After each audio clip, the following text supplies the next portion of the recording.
Dieu de gloire, qui es aux cieux, à toi la gloire, Dieu de gloire. 19. Attention, attention, attention. Tous ceux qui se lient contre moi et mon message seront détruits et jetés en enfer. Hébreux 10, 30 à 31. Car nous connaissons celui qui a dit, à moi la vengeance, à moi la rétribution. Et encore, le Seigneur jugera son peuple. C'est une chose terrible que de tomber entre les mains du Dieu vivant. Ainsi parle l'Éternel. Tous ceux qui se lient contre moi et mon message seront détruits et jetés en enfer. Si ces gens meurent comme tous les hommes meurent, s'ils subissent le sort commun à tous les hommes, je jure ma vie, alors je ne suis pas l'Éternel.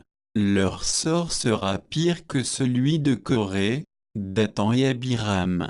Leur sort sera pire que celui des hommes de Sodome et Gomorrhe. Leur sort sera pire que ce que j'ai décrété contre les habitants de la terre dans Sophonie 1, 17 à 18.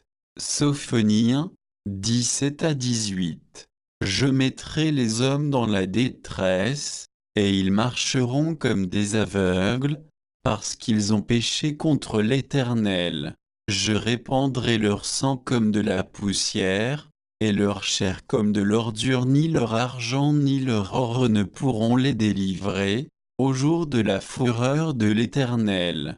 Par le feu de sa jalousie tout le pays sera consumé, car il détruira soudain tous les habitants du pays. Je détruirai Oussou-Benoît avec sa famille. Je détruirai Alokakon la vie avec toute sa famille. Je détruirai Keyi et son concubin avec toute leur famille. Je détruirai Dela, Sonia avec toute leur famille.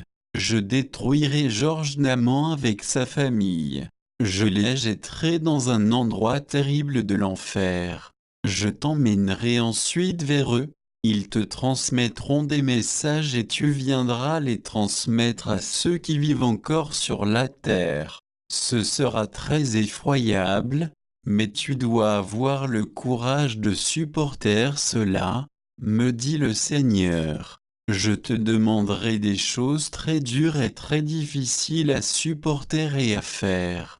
Tu dois avoir le cœur d'un homme. Je te demanderai des choses plus dures que je n'avais pas demandé à Saul. Prépare donc ton cœur pour cette tâche spéciale, et ne me trahis pas comme Saul m'avait trahi.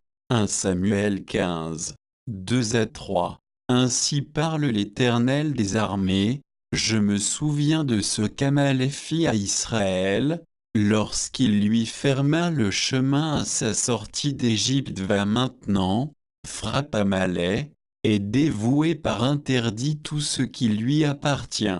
Tu ne l'épargneras point, et tu feras mourir hommes et femmes, enfants et nourrissons, bœufs et brebis, chameaux et ânes. Lorsqu'Amalek ferma le chemin à Israël à la sortie d'Égypte, cela me fit très mal. 3 générations périrent successivement. La 4e génération qui n'avait rien su auparavant, c'est d'elle que j'ai tiré ma vengeance. Que mes ennemis l'écoutent et sachent que moi l'Éternel je garde rancune à mes ennemis et je me venge de mes adversaires.